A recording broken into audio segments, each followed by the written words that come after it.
Tutdun. Maşallah. Yaktı. Bak bura. Bak bura baba baba. Aha. Bak bak bak. Tutundu get. Ha Kurafet.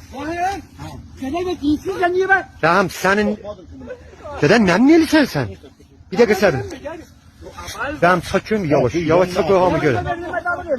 Tamam çıkart çıkart. Elə dedi yoğundu. Ben dedim indi yanım müsibət yoğun ilan mı? Tamam koyun isteye ha. Koy. Bu ilan ne baba? Tamam ne adı bak? Bundan yoğun ne? Tamam sen. Ha yok dediysen yok. Bak! Gönder! Bu ilan ne? Ne nelisin sen? Boş bu Ulan ilan ne? yatırızı kokmuyor kokmuyor. Rahmetli kokmuyor. Değme koy vursun bak.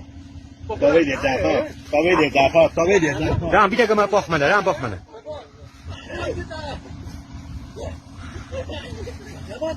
Deden ne nelisin sen? Ben bile görün. Ben de görün.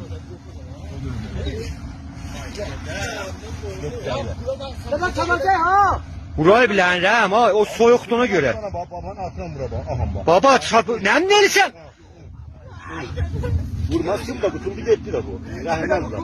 Dördüncü. Yaklar Fatih kutulu gitti de. Alamazsa olmazsa oldu. Babanın da ağzına. Tamam bir dakika sen. Bir daha. Ağzını aç. At ağzını görün.